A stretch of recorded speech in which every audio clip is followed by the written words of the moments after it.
إن الحمد لله نحمده ونستعينه ونستغفره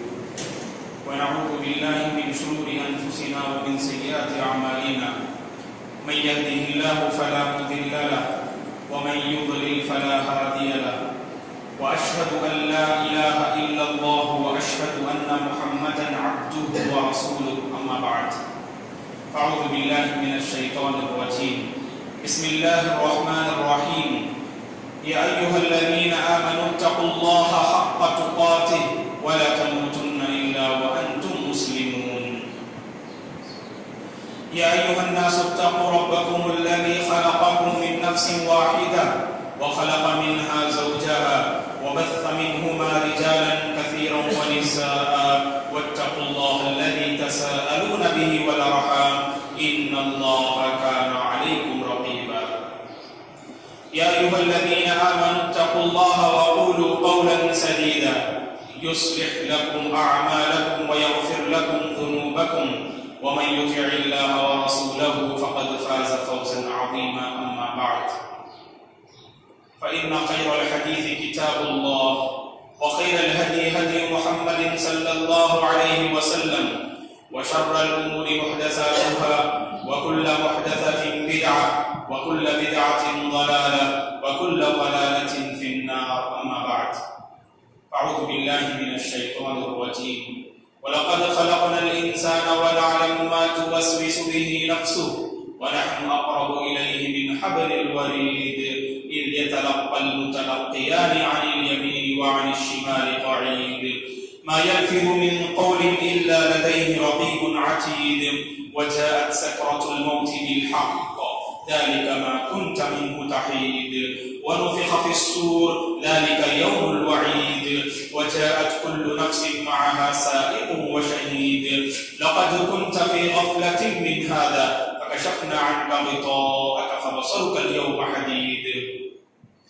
وقال قرينه هذا ما لدي عتيد ألقيا في جهنم كل كفار عنيد مناع للخير معتد مريب الذي جعل مع الله إلها آخر فألقياه في العذاب الشديد قال قرينه ربنا ما أطغيته ولكن كان في ضلال بعيد قال لا تختصموا لدي وقد قدمت إليكم بالوعيد ما يبدل القول لدي وما أنا بظلام للعبيد من ذا الذي يقرض الله قرضا حسنا فيضاعفه له وله أجر كريم تمام تعریفیں بزرگی اور بڑائی اللہ وحدہ لا شریک کے لیے ہے جس نے ساری کائنات کو پیدا کیا درود اور سلامتی ہو اللہ کے پیارے حبیب صلی اللہ علیہ وسلم پر جنہوں نے اس دین کو بڑی ہی محنت اور مشقت کے ساتھ پہنچایا درود اور سلامتی ہو رحمت للعالمین صلی اللہ علیہ وسلم کے اصحاب رضوان اللہ علیہم اجمعین پر تابعین اور تبع تابعین پر تمام مؤمن مرد اور عورتوں پر اللہ کی رحمت اور اس کی سلامتی ہو آمین محترم بزرگوں اسلامی بھائیوں نوجوانوں اور قابل احترام میری ماں بھی مذہب اسلام کی یہ خصوصیت ہے کہ وہ اپنے ماننے والوں کی قدم قدم پر رہنمائی کرتا ہے زندگی کا کوئی بھی پہلو ہو زندگی کا کوئی بھی گوشہ ہو مذہب اسلام اس پہلو اور اس گوشے سے متعلق بحث کرتا ہے تاکہ اس مذہب کے ماننے والے دنیاوی زندگی میں چین و سکون کو حاصل کرتے ہوئے زندگی بسر کریں اور اخروی فلاح و بہبودی سے ہمکنار ہو سکیں عبادات ہوں یا معاملات مسئلہ انفرادی ہو یا اجتماعی معاملہ معیشت کا ہو یا سیاست کا مذہب اسلام اپنے ماننے والوں کی قدر کرتے ہوئے قدم قدم پر رہنمائی کرتا ہے اس سے پہلے ایک جمعہ میں ہم لوگوں نے معاملات کی اہمیت سے متعلق کچھ باتیں معلوم کی کہ اگر ہمارے معاملات درست ہو جائیں عبادات کے ساتھ ساتھ تو اللہ تبارک و تعالیٰ کے پاس کامیابی یقینی ہے پیچھے تو انسان کا ناکام ہونا یقینی ہے۔ معاملات میں آگے اور عبادات میں پیچھے تو انسان کامیاب ہو نہیں سکتا ہے۔ معاملات کے ساتھ عبادات کو بہتر بنائیں اور عبادات کے ساتھ معاملات کی درستگی کی طرف توجہ دیں، یہ ہر مسلمان مرد اور عورت سے مطلوب ہے۔ معاملات کی اگر ہم بات کرتے ہیں تو قرض ایک ایسا معاملہ ہے جس کے سلسلے میں بہت سارے مسلمان غفلت و لاپرواہی کا شکار ہیں۔ قرض لینے کی بات کریں یا قرض دینے کی بات کریں، قرض لینے والوں سے جہاں کوتاہیاں ہوتی ہیں، جہاں غلطیاں سرزد ہوتی ہیں، وہی قرض دینے والوں سے بھی غلطیاں ہوتی ہیں۔ تو آج کے اس جمعہ میں باذن اللہ مختصر انداز میں قرض لینے والے اور قرض دینے والے ان دونوں کا کیا کردار ہونا چاہیے مذہب اسلام اور خصوص کی روشنی میں معلوم کرنے کی باذن اللہ کوشش کرتے ہیں۔ قرض معاملات سے اس کا تعلق ہے، اور اللہ تبارک و تعالیٰ نے قرآن مجید میں قرض سے متعلق بعض احکام اور پیارے حبیب صلی اللہ علیہ وسلم نے تفصیل کے ساتھ قرض سے متعلق بہت سارے مسائل بیان فرمائے ہیں، اور زندگی گزارتے ہوئے، تجارت کرتے ہوئے اور بہت سارے معاملات کو انجام دیتے ہوئے ایک دوسرے سے قرض لینے اور دینے کی ضرورت پیش آتی ہے۔ جب ہم زکوٰۃ کے حوالے سے قرض کو دیکھتے ہیں تو اللہ تعالیٰ نے قرآن مجید میں سورہ توبہ میں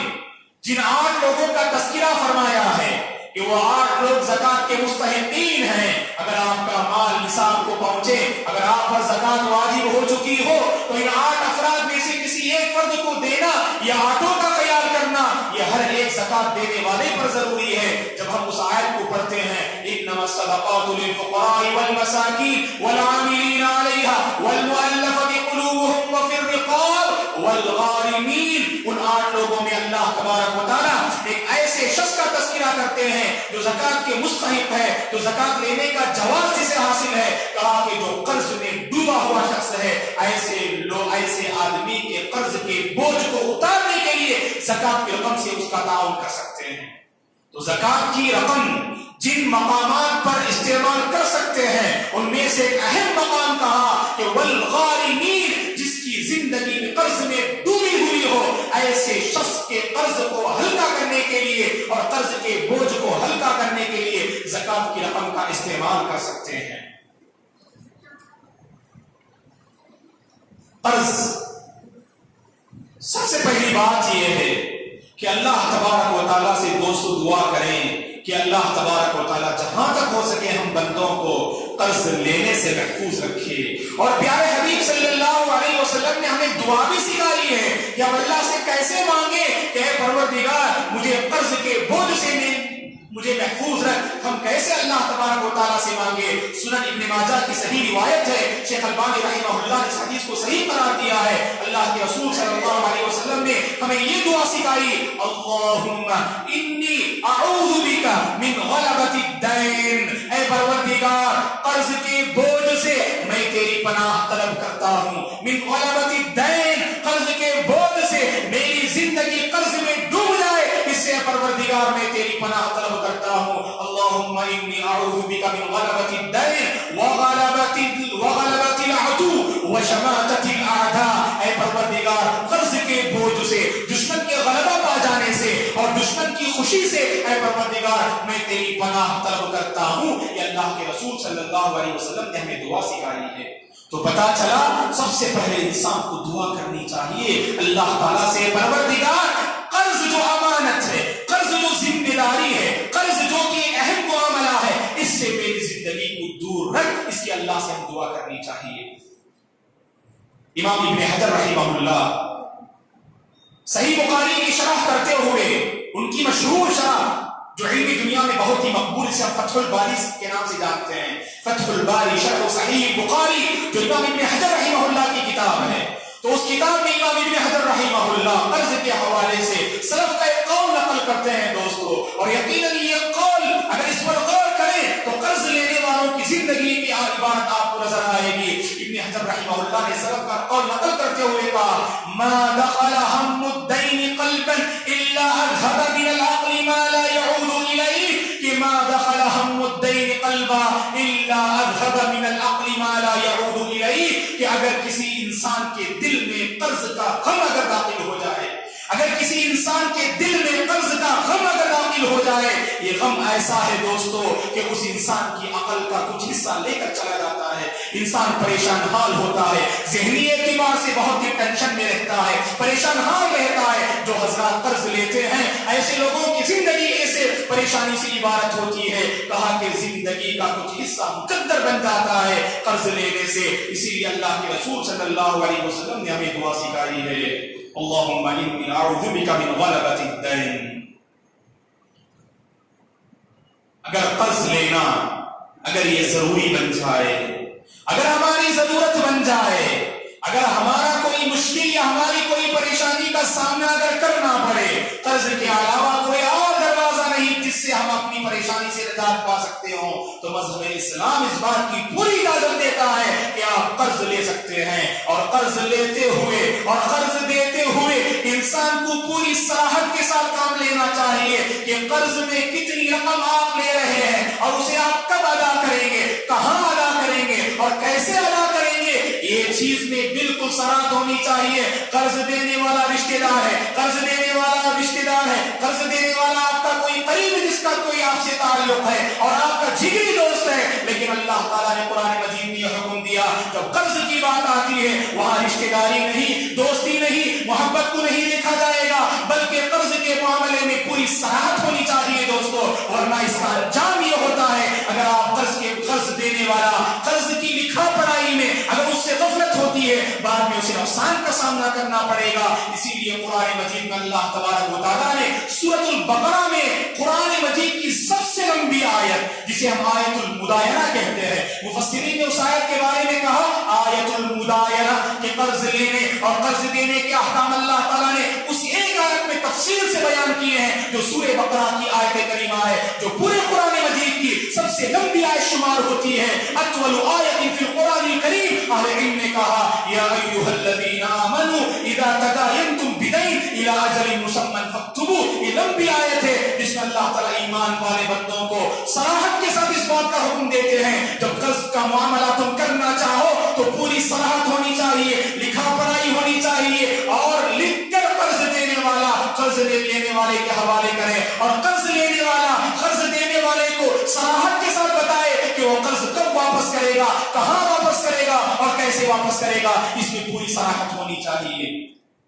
اور اسی طرح ہر کوئی قرض نہیں لے سکتا ہے دوستو، ہر کوئی قرض نہیں لے سکتا ہے۔ مذہب اسلام نے چند شرائط اور کنڈیشن مقرر کیے ہیں، اگر آپ اس کنڈیشن کے دائرے میں آتے ہیں آپ قرض لینے کے مستحق ہیں اور آپ کو قرض لینے کی اجازت ہے۔ سب سے پہلی شرط اگر ہم احادیث کا مطالعہ کرتے ہیں جو ہمارے سامنے آتی ہے وہ شرط وہ کنڈیشن کیا ہے، کہا کہ قرض جائز معاملہ میں ہونا چاہیے، قرض لینے کا ایک جائز سبب ہونا چاہیے، ایک معقول سبب ہونا چاہیے،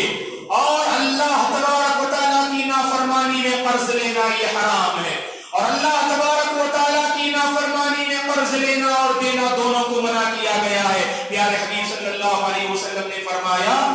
سنن ابن ماجہ کی روایت ہے کہ ان اللہ مع الدائن حتی یقضی دینہ ما لم یکن فیما یکرہہ اللہ۔ اللہ تبارک و تعالیٰ بے شک قرض لینے والے کے ساتھ ہوتے ہیں، اللہ تبارک و تعالیٰ بے شک قرض لینے والے کے ساتھ ہوتے ہیں، جب تک اس کے قرض کو ادا نہ کر دیا جائے اس وقت تک اللہ تعالیٰ قرض لینے والے کے ساتھ ہوتے ہیں۔ جانتے ہیں کب؟ جب کہ بندہ اللہ کی نافرمانی میں قرض نہ لے، اللہ کی ناپسندیدہ امور میں قرض نہ لے، اللہ کو ناراض کرنے والے کاموں میں قرض نہ لے، ناجائز کام کے لیے قرض نہ لے، جائز امور کے لیے معقول سبب کے لیے اگر کوئی بندہ قرض لیتا ہے اللہ تعالیٰ ایسے قرض لینے والے بندے کے ساتھ ہوتے ہیں، اللہ کا تعاون ہوگا، اللہ کی مدد ہوگی، اللہ کی نصرت ہوگی جب تک کہ وہ بندہ قرض کو ادا نہ کر دے۔ تو پتہ چلا کہ جائز امور میں قرض لیا کیجیے، حرام اشیاء میں اگر آپ اپنے مال کو انویسٹ کرنا چاہتے ہیں، حرام کاموں میں، حرام تجارت میں، حرام بزنس میں اگر آپ اپنے مال کو انویسٹ کرنا چاہتے ہیں، اس کے لیے اگر آپ قرض لیتے ہیں تو قرض دینے والے کو پتا ہے اگر میں قرض دوں تو قرض دینے والا قرض نہیں دے گا، اور قرض لینے والے کو بھی اس بات سے تنبیہ کی گئی کہ ایسے معاملات میں سب سے پہلے اپنی زندگی کے دامن کو بچانا چاہیے۔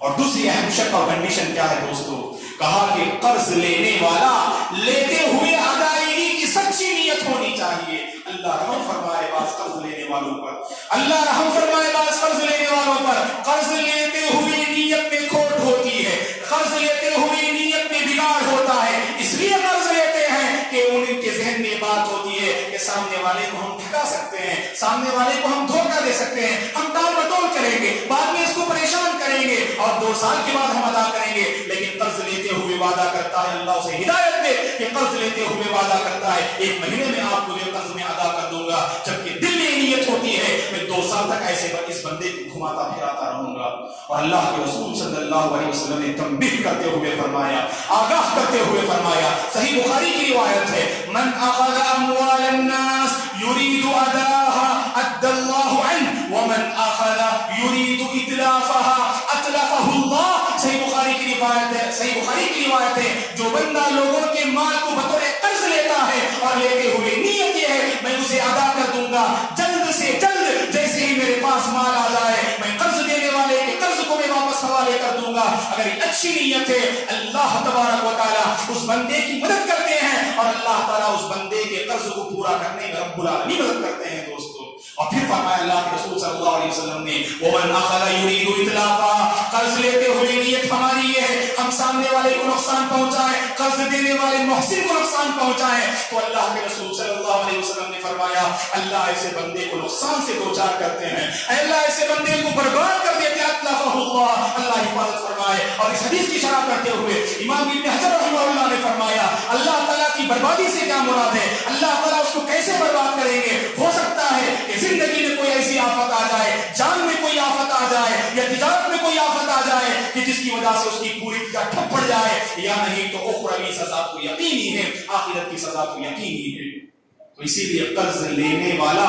اچھی نیت ہونی چاہیے کہ ہم جتنا جلد ہو سکے ہم قرض دینے والے کو ہم اس کے قرض کو واپس کر دیں۔ اور تیسری اہم شرط یہ ہے کہ آپ جو قرض لے رہے ہیں کیا آپ کے اندر طاقت ہے، کیا آپ اس بات کی استطاعت رکھتے ہیں کہ فیوچر میں اسے آپ ادا کر دیں، تبھی آپ قرض لیں دوستو۔ بعض لوگ ہوتے ہیں اتنی بھاری رقم قرض میں لیتے ہیں کہ زندگی میں اسے وہ ادا نہیں کر سکتے ہیں، لیکن یاد رکھیں ایسے بندے کے لیے جائز نہیں کہ جس قرض کو وہ ادا نہیں کر سکتا ہے، فیوچر میں کوئی بھی صورت نظر نہیں آ رہی ادا کرنے کی، پھر بھی یہ لے رہا ہے تو قرض دینے والا تکلیف میں مبتلا ہو جائے گا مستقبل میں۔ اسی لیے امکانات ہیں، آپ جو رقم لے رہے ہیں، جو پیسے آپ قرض میں لے رہے ہیں، اگر آپ فیوچر میں ادا کرنے کی طاقت اگر آپ رکھتے ہیں، اس کی امید اگر آپ کو ہے، تبھی آپ جو ہے وہ پیسے آپ قرض میں لے سکتے ہیں۔ تو گویا کہ جائز امور میں حلال اشیاء میں قرض لینا چاہیے، اور ادا کرتے لیتے ہوئے ادائیگی کی، واپس لوٹانے کی سچی نیت ہونی چاہیے، اور مستقبل میں ادا کرنے کی طاقت ہونی چاہیے،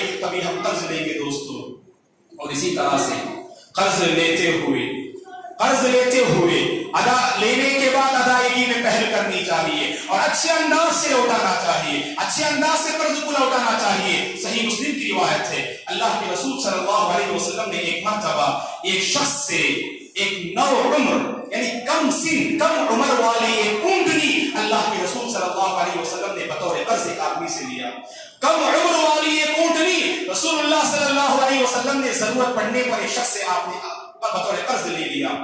اور ایک مدت کے گزرنے کے بعد وہ شخص خدمت رسول میں حاضر ہوتا ہے، وہ شخص خدمت رسول میں حاضر ہو کر اپنے قرض کا مطالبہ کرتا ہے اللہ کے رسول صلی اللہ علیہ وسلم سے، اے اللہ کے رسول جو قرض آپ نے مجھ سے لیا تھا وہ قرض مجھے واپس کیجیے۔ صحیح مسلم کی روایت ہے۔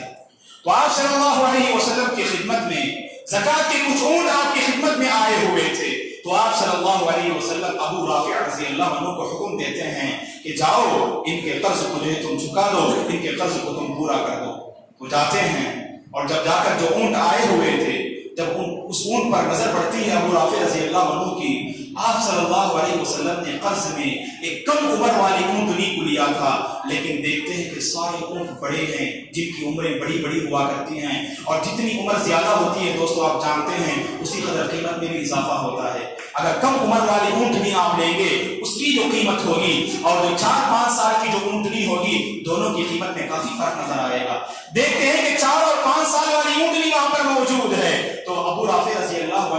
خدمت رسول میں حاضر ہو کر عرض کرتے ہیں اللہ کے رسول آپ نے چھوٹی اونٹنی بطور قرض لیا تھا لیکن ہم یہاں دیکھ رہے ہیں ساری بڑی بڑی اونٹنیاں موجود ہیں. تو اللہ کے رسول صلی اللہ علیہ وسلم نے فرمایا جو 4 دانت والی بڑی اونٹنی ہے وہ انہیں قرض میں واپس کر دو. اور آپ نے اس وقت فرمایا لوگوں میں سب سے بہتر وہ ہیں جو قرض کی ادائیگی کے موقع پر اچھے انداز سے واپس کریں, اچھے انداز سے واپس کرتے ہیں, یہ لوگوں میں سب سے بہتر ہیں. یہ اللہ کے رسول صلی اللہ علیہ وسلم نے فرمایا. اس حدیث کا یہ مطلب نہیں دوستو, اس حدیث کا یہ مطلب نہیں کہ قرض دینے والا قرض دیتے ہوئے قرض لینے والے سے کہے جب تم واپس کرو تو 10,000 روپے مجھ سے بطور قرض لے رہے ہو اور جب تم واپس کرو گے تو 11,000 روپے واپس کرنا ہے. یاد رکھیں اگر قرض دینے والا 10,000 روپے بطور قرض لیا ہے, اگر 11,000 روپے واپس لیتا ہے تو گویا کہ اس یہ سود لے رہا ہے, یہ وڈی لے رہا ہے. اسی کو مطابق اہل علم نے کہا کہ کل قرض جر رفعا فهو ربا, کہ ہر وہ قرض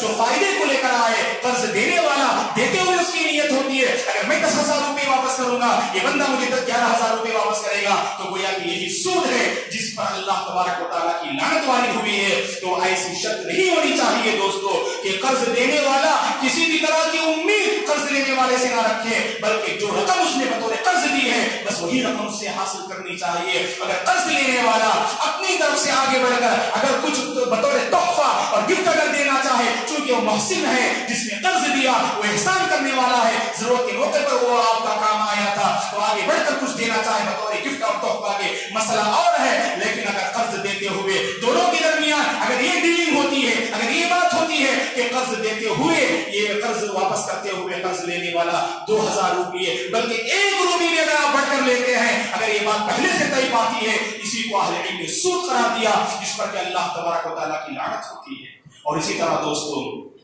کہ قرض دینے والے کو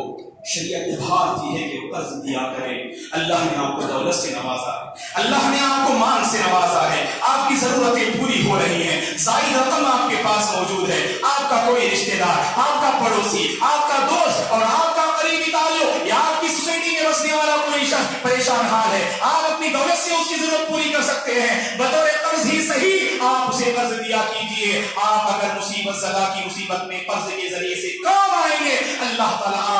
آپ کی مدد فرمائیں گے. ابن ماجہ کی صحیح روایت ہے, اللہ کے رسول صلی اللہ علیہ وسلم نے فرمایا من یسر علی معسر یسرہ اللہ فی الدنیا والآخرہ, جو بندہ ایک پریشان حال کی پریشانی کو دور کر کے اس کی زندگی میں آسانی پیدا کرے, اللہ تعالیٰ ایسے قرض دینے والے کی زندگی میں آسانی پیدا فرمائیں گے, دنیا میں بھی آسانی پیدا فرمائیں گے اور آخرت میں بھی آسانی پیدا فرمائیں گے. اور ترمذی کی صحیح روایت ہے, اللہ کے رسول صلی اللہ علیہ وسلم نے فرمایا کہ یاد رکھیں کہ قرض دینے والے جب لینے کی بات آتی ہے تو اچھا معاملہ کرنا چاہیے, سختی کے ساتھ پیش نہیں آنا چاہیے, بلکہ اچھے انداز سے قرض لینے والے سے وصول کیا کیجیے. رحم اللہ رجلا سمحا اذا اشترى واذا باع واذا اقتضى, اللہ تعالیٰ اس بندے پر رحم فرمائے جب خریدتا ہے تو آپ کو درگزر سے خریدتے ہوئے